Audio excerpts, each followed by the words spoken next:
This episode is brought to you by the world's first reposado from Tequila Herradura, made with slow-cooked, hand-harvested agave sealed into oak barrels and aged 11 months before being enjoyed in your glass. Experience the world's first reposado, Tequila Herradura. Please drink responsibly. Responsibility.org. Tequila Herradura. 40% alcohol by volume. Imported by Brown-Forman, Louisville, Kentucky. Herradura is a registered trademark. Copyright 2025 Brown-Forman Corporation. Abercrombie's viral denim sale is back, and Spotify listeners get an extra 15% off with code SpotifyAF. Abercrombie is known for their denim. With 30 to 50% off all jeans, find out how denim should fit. Shop the viral denim sale in the Abercrombie app, online, or in stores. Valid in stores and online through August 11th, 2025 in U.S. and Canada. Excludes clearance, price reflects discount. Code valid in U.S. and Canada through August 11th, 2025. Exclusions apply. See details online.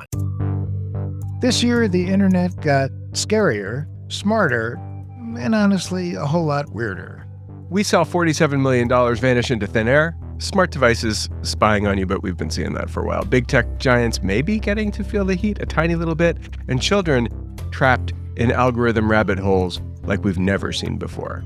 All this represents our year in review, the most interesting, important, and scariest stories of 2024.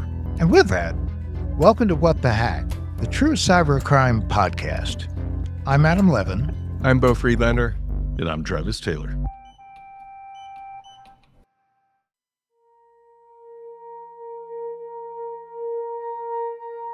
Many people feel that 2024 was the year that big tech suddenly realized that there were folks that were spending a little bit more time looking at them, thinking about them, and thinking about ways to kind of rein them in. One of my favorite episodes was Senator Elizabeth Warren talking about her drive to create the Digital Consumer Protection Commission.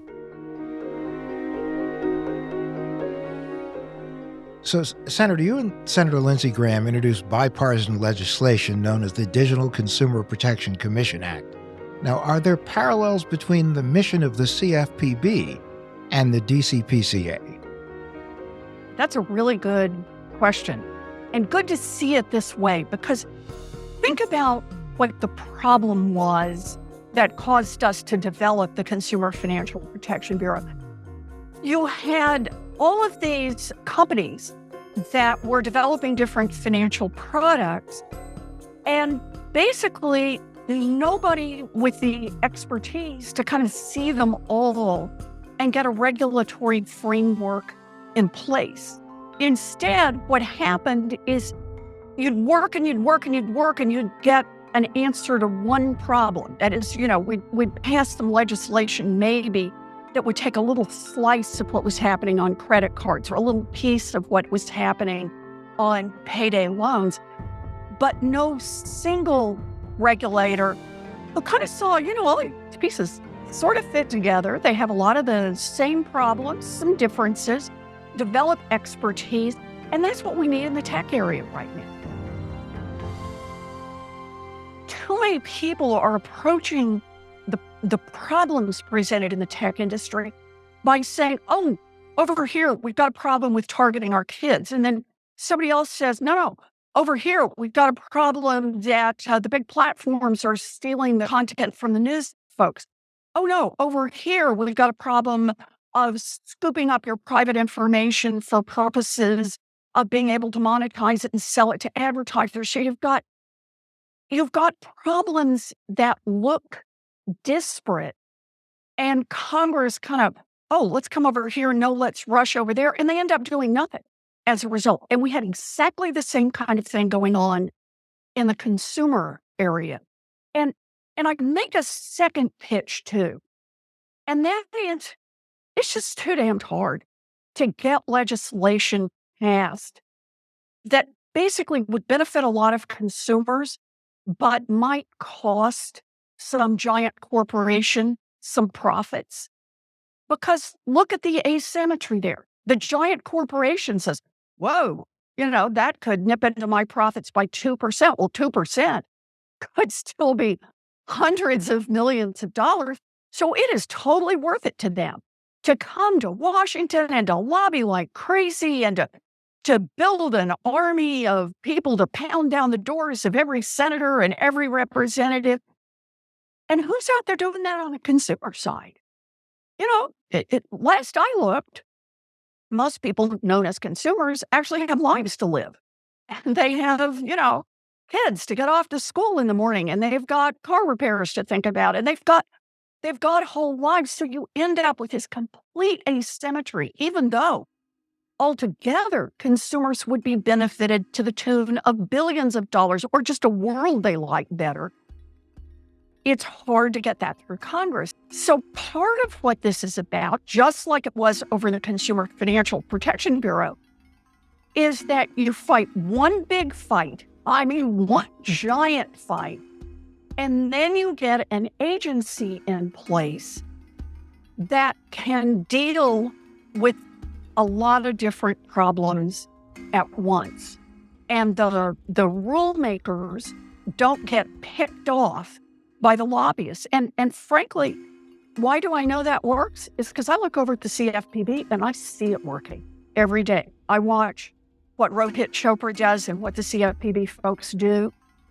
And I see how they listen to the American people. They listen to the folks who are on the ground. They have that wonderful consumer complaint hotline, and they use it as a way to understand, looks like we've got a problem on check overdraft fees. And by golly, collected the data, did the study then, and put a new rule in place that literally will save consumers billions of dollars a year. But we don't have anything like that in the tech space. Everything in that space is the giants monetizing every aspect of every piece of every wrinkle of every corner. What happens that might have a tech connection. And we got to get some balance back in this system. And that's what our Digital Consumer Protection Commission is all about.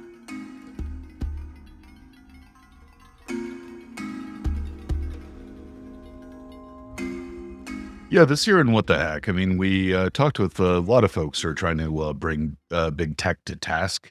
At the same time, I do have to admit that I'm pessimistic. If you want to talk about 2024 being big tech beginning to understand something, big tech has known that the flies have been buzzing around their head for a long time. They got weaponized this year, and they're not flies. They're little bombers now, bomber jets. And Ava Smithing, a young woman working in DC on the issue of privacy, comes to mind immediately as no small threat to big tech. She's been working on COSA, the Kids Online Safety Act, along with Senators Blumenthal and Blackburn, and is a real powerhouse. Promising development.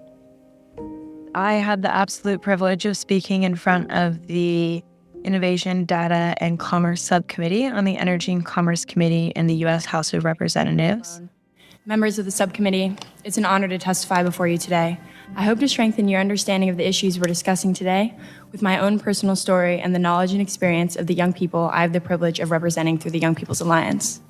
My name is Ava Smithing, and I was one of the teenage girls on Instagram with an eating disorder. I say this all the time.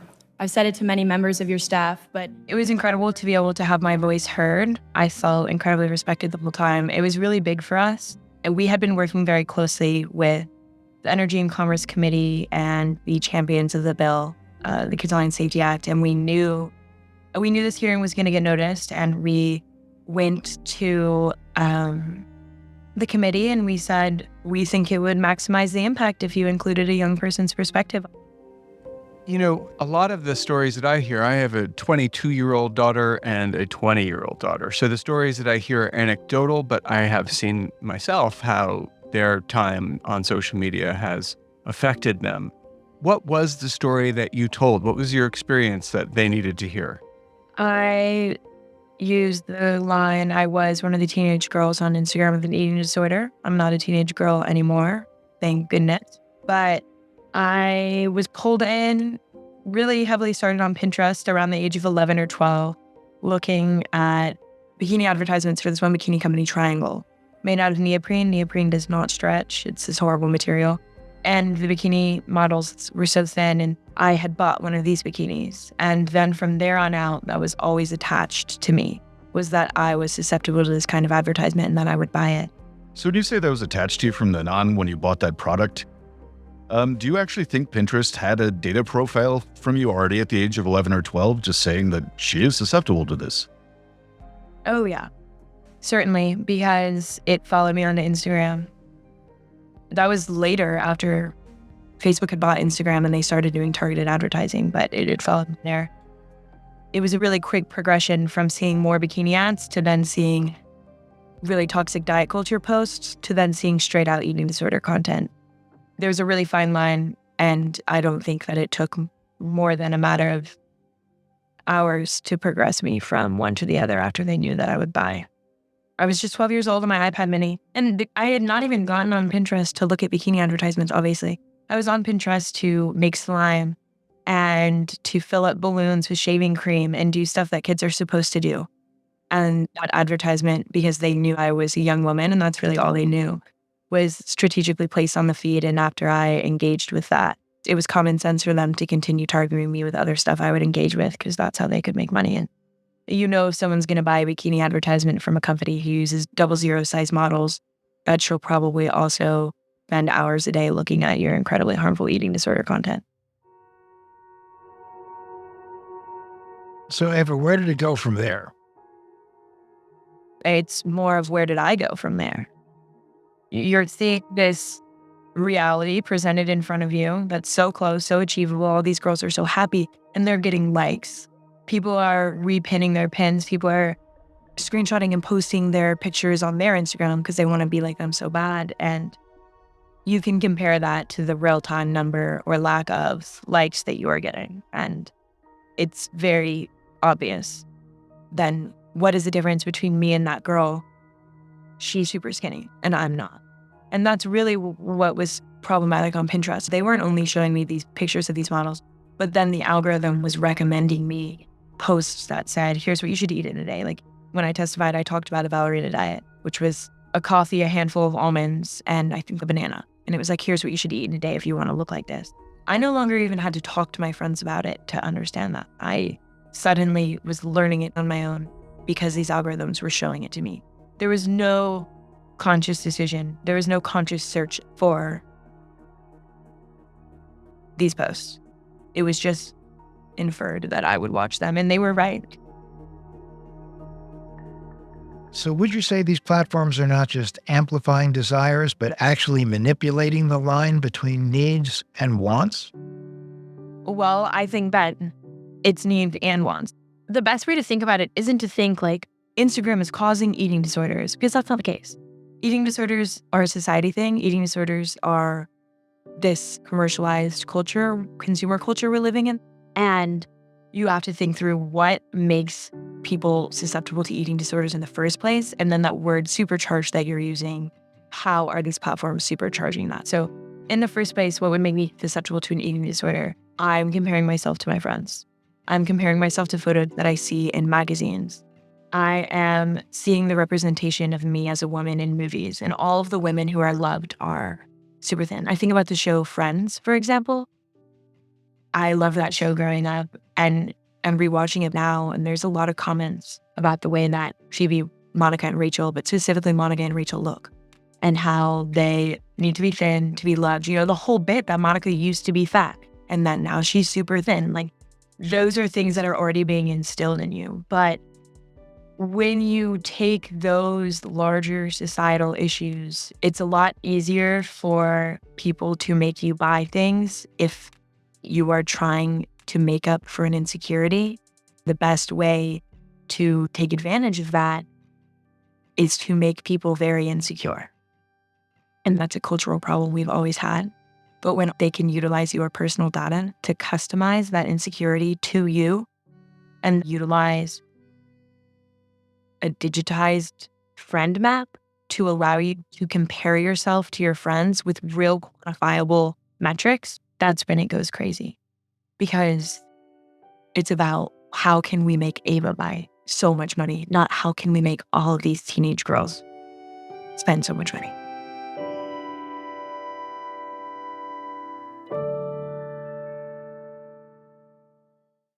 Make your next vacation unforgettable on Royal Caribbean's newest ship, Star of the Seas. It's everything you've loved about every family vacation you've ever been on, with mind-blowing thrills at the largest water park at sea, 7 onboard pools for every level of chill, more than 40 ways to dine and drink, and even more to enjoy at our award-winning private island, Perfect Day at Coco Cay. This is the new Star of the Seas. Click or tap the banner to find out more. With a major selection of the looks your kiddos love, starting at just $4 in the Walmart app, a new school year means a stylish new them. Who knew? Find skater skirts and Crocs that say, I'm casual but cool. Sparkly sneakers that say, it's my classroom, you're just learning in it. And preppy polos that say, I'm the teacher's pet, even if they're mommy's menace at home. Find their favorite styles starting at just $4 in the app. The Walmart you thought you knew is now new.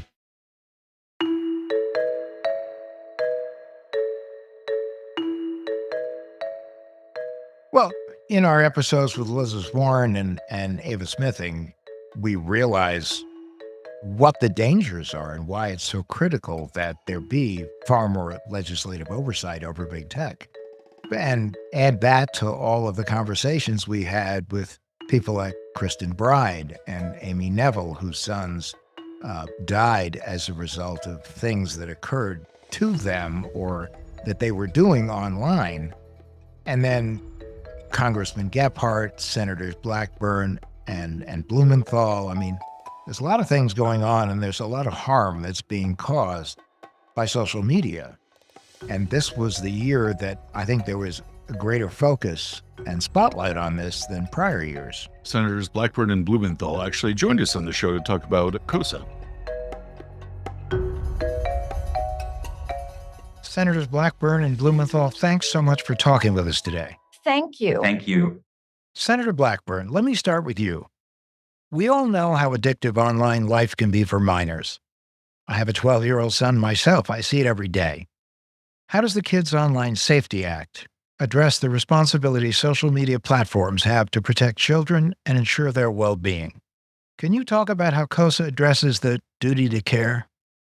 Yes, indeed I can, because establishing a baseline of expectations of what we expect social media platforms to provide in safety by design, in a duty of care, making certain that they are following the law and addressing these self-harms, suicidal ideation, eating disorders, those items that cause kids harm, providing that toolbox to parents and kids so that they can deal with the algorithms. That means these social media platforms have to open those algorithms. And when you talk with teachers and principals and pediatricians, psychiatrists, they will tell you the addictive nature of these algorithms, that dopamine hit that kids get. This is what drives them down rabbit holes. So it's important that we deal with this. It is important that the social media platforms comply with the law. That is why they have to submit to an audit each year. An annual audit. So these platforms can't just sweep their harmful practices under the rug anymore. I mean, that's huge. For once, they're being forced to open the kitchen and show us how the sausage is made. I mean, right off the bat, it doesn't seem like this bill is about censorship or the content itself. Senator Blumenthal, this feels like a significant shift in how big tech is being handled. It is a product design bill, meaning there's no censorship, there's no blocking of content. What we're doing here is giving choices to those young people and to their parents about what they actually see and hear. If they want to disconnect from the black box algorithms, that's their choice. And the duty of care is really important because, again, no government censorship. The big tech companies ought to be held accountable. And what we've heard really again and again and again is pleas from parents who've lost children.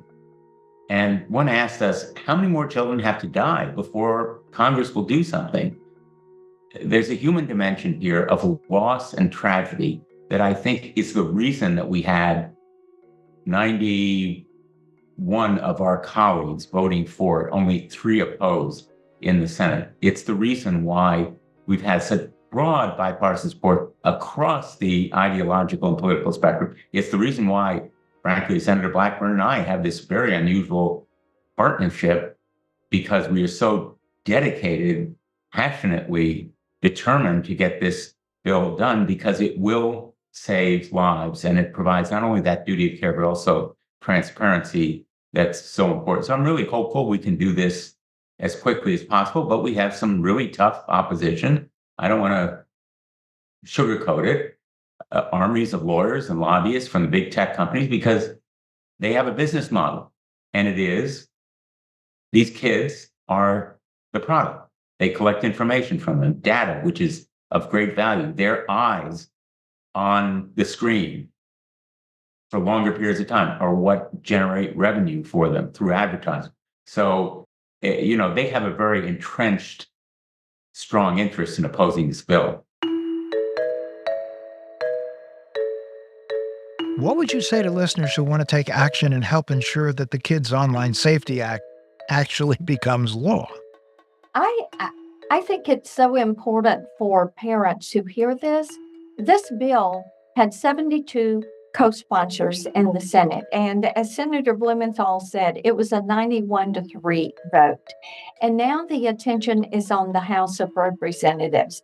And anyone who is listening and watching this podcast, they should call their member of the House and ask them to please support the Kids Online Safety Act. Senator Blackburn just hit it right on the head. And we are counting on the heroes in this story, the parents and the young people who have been the most effective, strongest, most eloquent, and most courageous advocates to bring it across the finish line in the House. Do COSA, do the Kids Online Safety Act.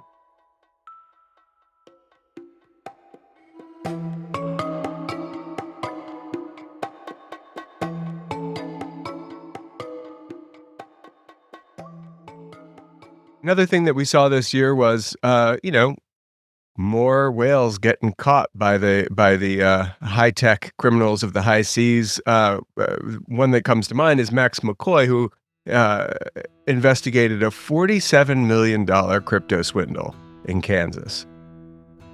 Well, Elkhart is in extreme southwest Kansas. It's a town of about 2,000 people just across the line in the Oklahoma Panhandle. So this is an area in which people have learned to be self-reliant. They're fierce individualists. The other thing about this area is that just across the line in the Oklahoma Panhandle, it is even more sparsely populated, and the terrain is just as rough, if not rougher. This was an area of Oklahoma that was called no man's land for decades because they didn't form a government. It wasn't really part of Oklahoma. They didn't even really form counties until much later. Well, what is this place like? Well, I think the easiest way to illustrate what it's like is to hear a recent story in the news there, which kind of blew my mind. And I don't think it's fair to characterize the whole place by what happened there in this particular instance, but it does not happen in Redding, Connecticut that way.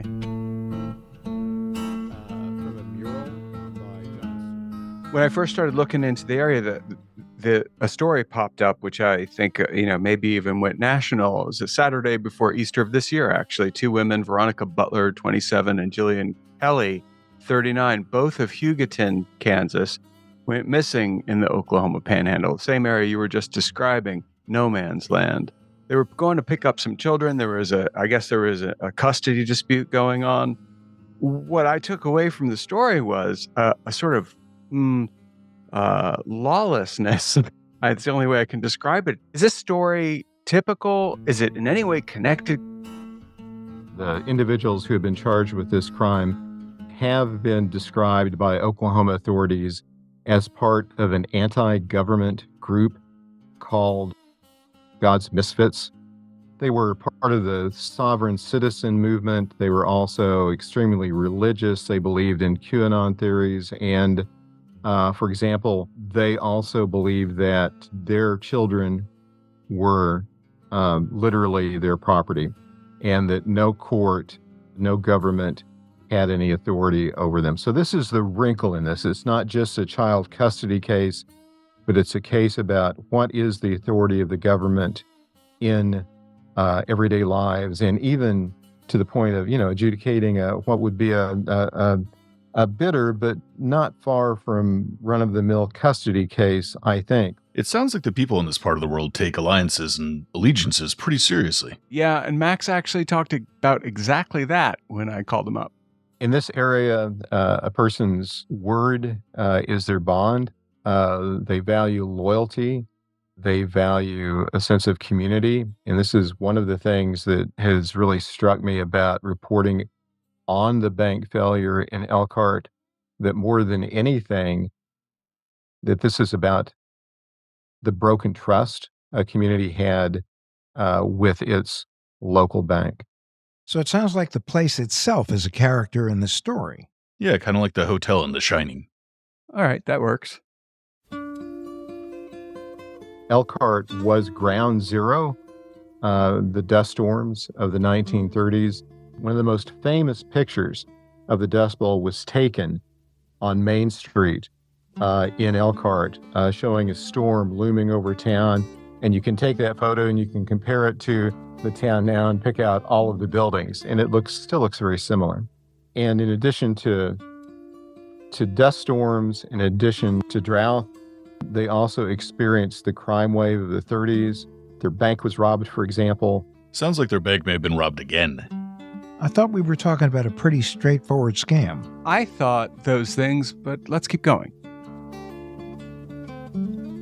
It is the kind of area that you would think of, well, you saw the movie Bonnie and Clyde, and and remember any of the scenes from the very rural areas. The town still pretty much looks like that, and many of the businesses in town are buildings that were there from the founding of the town and through the 30s. It still retains that Dust Bowl character. Well, now you've described a situation of fierce individualism. You've described a place that is in some ways a throwback, and a place that almost sounds like it's its own country.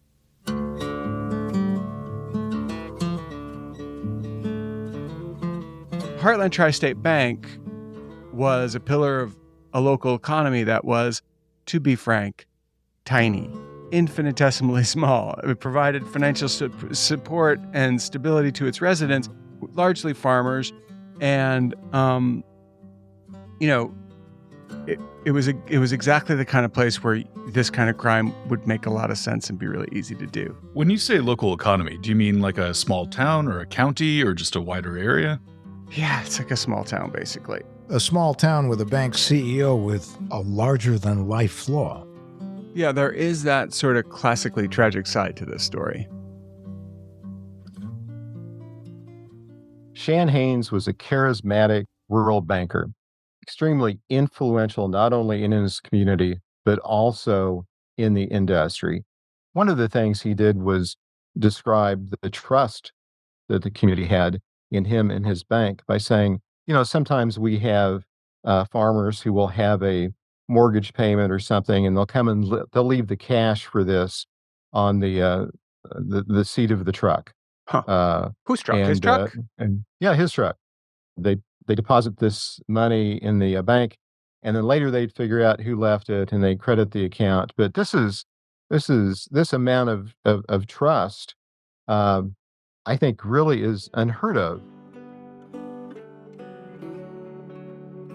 I mean, this is a farming community.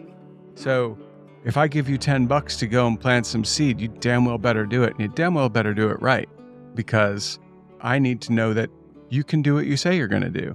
And so the farmer who takes a loan to grow a season's crops is somebody who needs to be competent, and the banker running the bank that's making that possible also needs to be competent. And everybody really believes that that is one of the core values, I think. So it sounds like there isn't a lot of room for error here.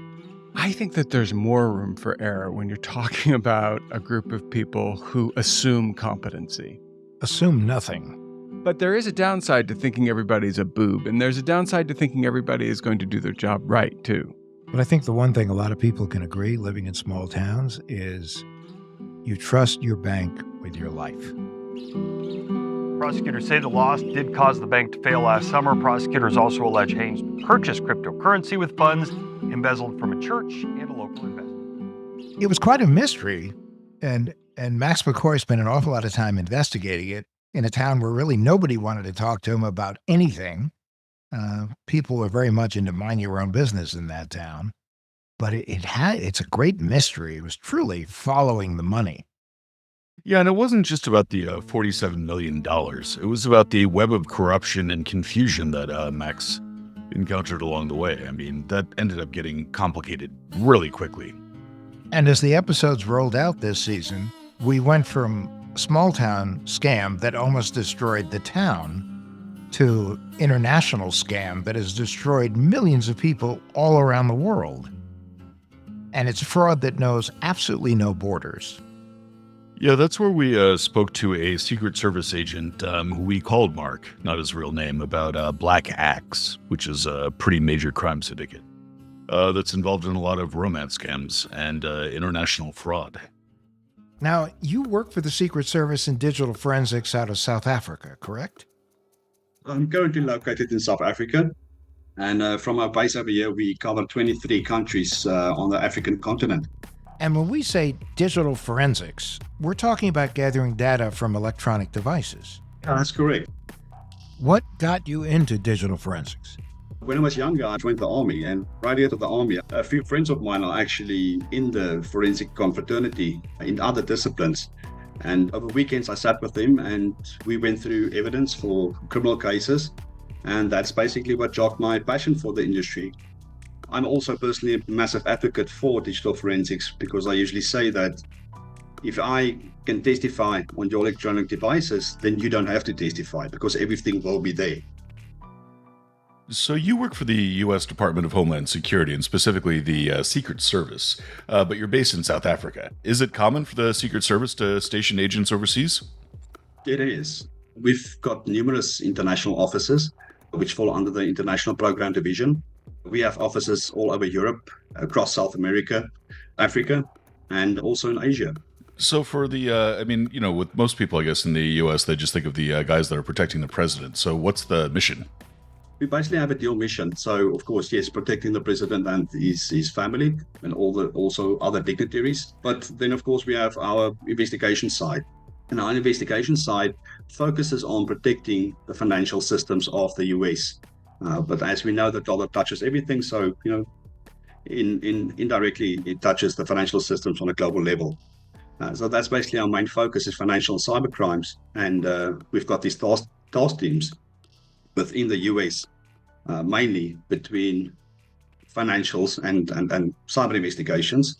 And for the past few years, we've realized that the two actually go hand in hand. So is that your beat with the Secret Service? My daily caseload and job role and responsibility is to conduct digital forensic investigations. I also project manage criminal cases.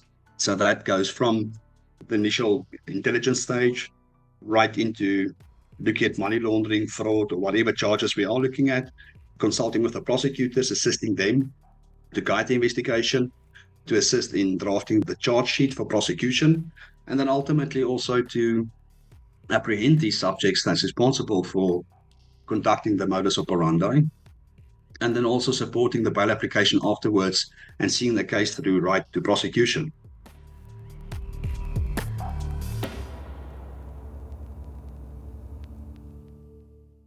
I've heard that a lot of the scams that used to be run out of Nigeria and Ghana primarily have moved to South Africa. Why is that? South Africa has a great infrastructure. The food is cheap. The food is really good. Housing is very good. And of course, our internet speeds are very fast.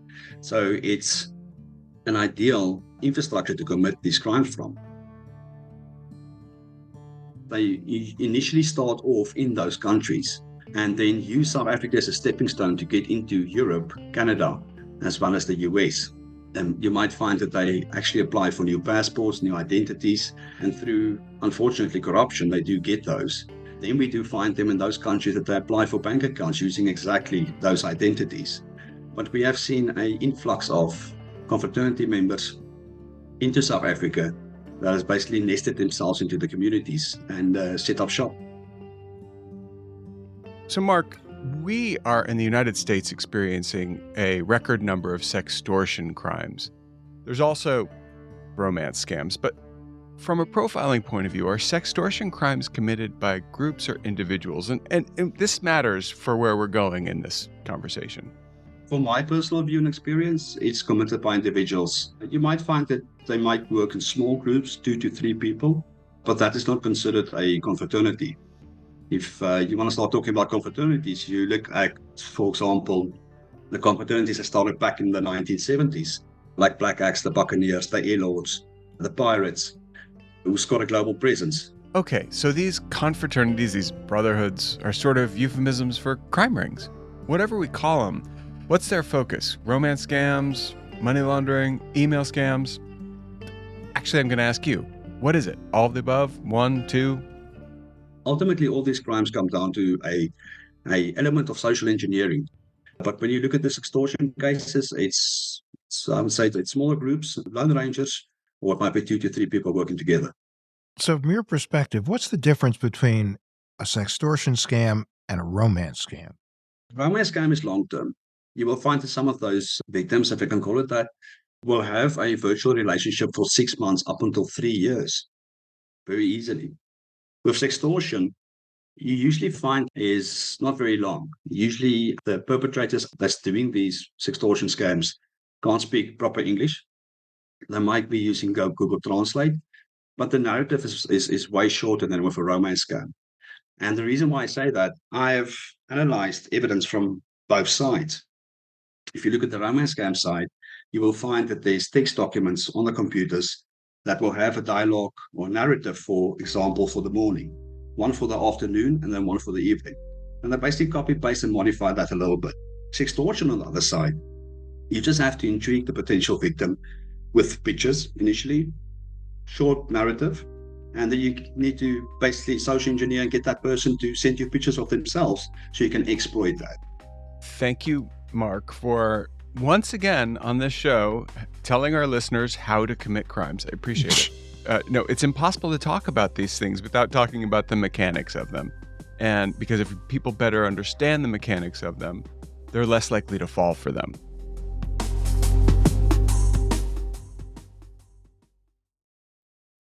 This episode is brought to you by State Farm.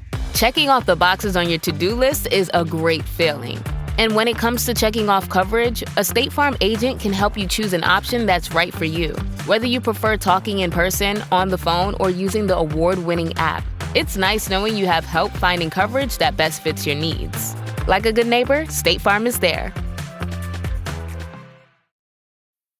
Whether it's a movie night or just midday, Skinny Pop is a salty snack that keeps on giving. Made with just 3 simple ingredients for an irresistibly delicious taste and a large serving size that lasts. Deliciously popped, perfectly salted. Skinny Pop, popular for a reason. Shop Skinny Pop now. This year, we also had a number of episodes where we were talking to people like Jen Kaltrider and Jen Easterly, who's the director of the Cybersecurity Infrastructure and Security Agency, about how smart devices, all kinds of smart devices, billions of smart devices are eavesdropping, gathering data, and spying on people. We know this is something as a consumer privacy advocate since 2017 or beyond. I've been thinking about this a lot because when I first started researching consumer privacy, I was like, oh, your smartwatch, it collects your steps and now your heart rate. Now think about everything our smartwatches collect. They know our where we fell and our heart rate and how well we slept and how stressed we are. And So data collection has exploded over the past decade.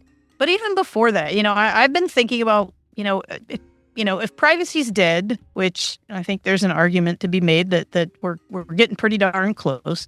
Well, what does privacy even mean? And so back in the 1800s, right, privacy meant you went in your cabin and you shut your door and closed your windows and people left you alone.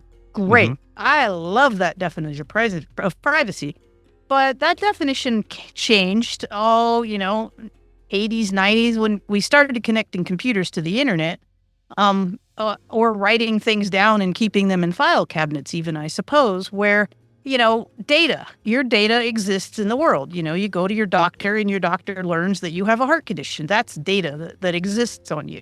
And the idea of privacy kind of in our modern world is data is going to exist on us, but you have, control and consent. Only you can control that data and you can consent where it can be shared and used. And that's kind of the definition of privacy that we've had for a while. But that definition went way out the window when the big tech players in the world started collecting as much data on us as they could, and then making it very hard to know when we consented to all that data being shared, or having any ownership of that data at all anymore. And that's happened, it started 20-25 years ago. I mean, this was the 25th, was it the 25th anniversary of Amazon this year, I think? So that's been going on for a little while now, but it's accelerated like crazy with the introduction in the past few years of cameras everywhere, microphones everywhere, our cars. You got sensors to know how much you weigh and how fast you're driving and how hard you brake. And then there's cameras shining on your face and cameras facing out and microphones. And the cameras in our cars now, they're starting to be able to tell what emotion you're feeling. And then we take all that information and we send it off to the AI overlords that have now developed, and they process all of that, and they know way more about us than we do. And then the future that's coming, I'm going to guess that, Ray-Ban's Meta smart glasses are, we've always kind of made fun of smart glasses, right? Remember Google glasses back 20 years ago were just for nerds. They're coming, and they're here, and they're actually starting to get useful.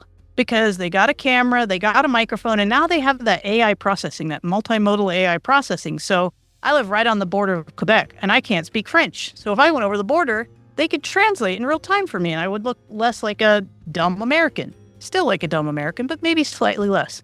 That's cool. But when we are all wearing glasses that see everything, hear everything, and process that all with AI, that definition of consent, that you have any kind of control, of privacy, that you have any kind of control or consent over any of your data, is absolutely gone.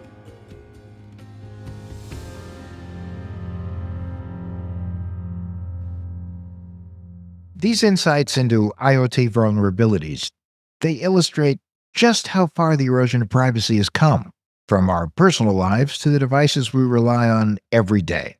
But the stakes go far beyond the creepy or shocking. This loss of control over our data opens doors to national security threats. Enter CISA Director Jen Easterly. She stands at the forefront of these cyber wars. Her experiences, my God, the woman was swatted herself, reveal just how high the stakes are in this fight to protect both individuals and nations from the darker sides of our hyper-connected world. It was in December.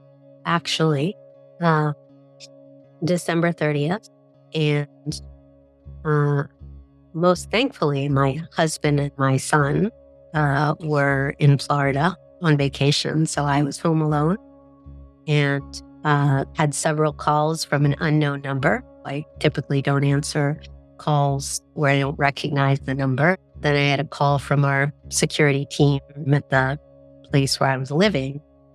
They put me on the phone with a police sergeant who asked if I was doing okay, and I said I was fine. And then asked if I was alone in my apartment, which you always get the specter of those horror movies about, are you alone in the apartment? I was reading in bed, and I kind of got up and walked around the apartment, and the sergeant on the other end of the phone said, well, can we send a couple folks up there just to check out the apartment? And I said, Sure. Opened the door to the hallway where I was going to meet the several officers. As I was opening the door, I was asked to put my hands up and put my hands against a wall, and had somebody shining a bright flashlight and an AR-15 in my face, none of which was very enjoyable. But I understand that this is protocol, and they were trying to do the right thing to make sure that I was protected. They didn't know who I was. And about 8 guys in long guns and full kit went and cleared my apartment. Again, I was just very happy that my husband and son were not there and that I was the only one.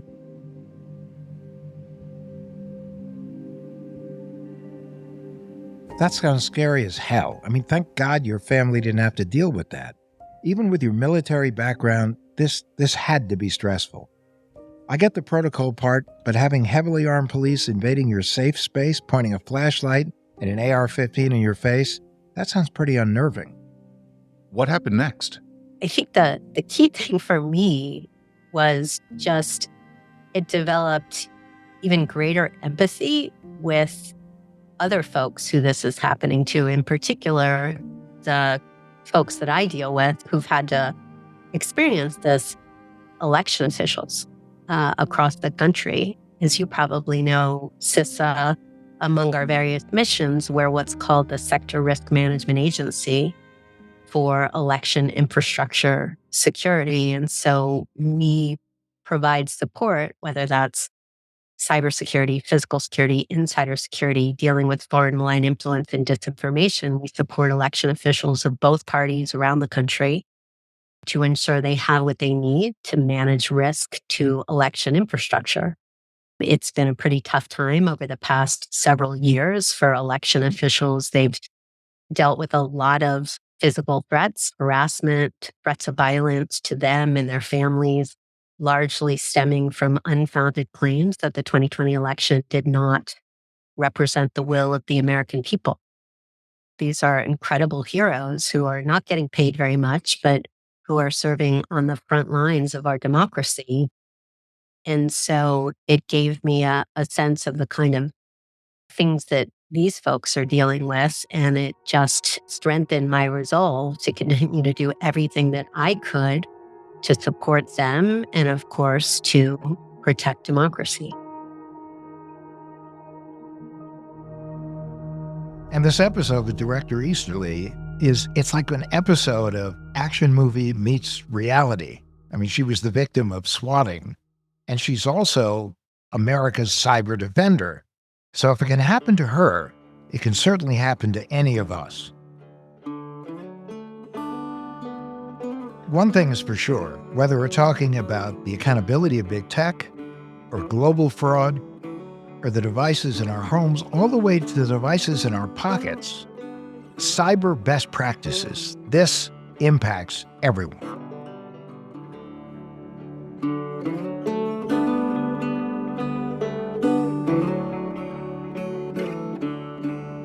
Listen, everybody, 2024 was a great year for us. We love being here, talking with you, sharing experiences with you, bringing really awesome people on our show to talk to you about all sorts of subjects. And we just want you to have a happy, healthy new year. We're going to be going on a bit of a hiatus. There's going to be plenty of stuff in the feed, don't worry. And but as we go into 2025, we're looking for ways to make the show even better. And so stay tuned. More to come.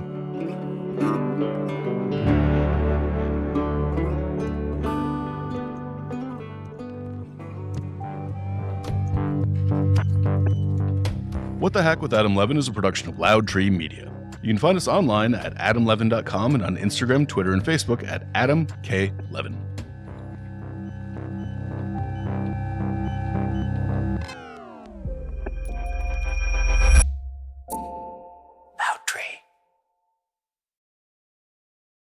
Behind every great meal is a person with a story to tell. Hear them on Culinary Characters Unlocked, the podcast that reveals the lives behind the food. Hosted by me, David Page, Emmy Award-winning journalist and creator of Diners, Drive-Ins, and Dives, as I talk with everyone from culinary legends to mom-and-pop standouts about the creativity, grit, and passion that shape the food we love. Follow Culinary Characters Unlocked on Apple Podcasts, Spotify, or wherever you get your podcasts. Behind every empire are the people history tried to forget.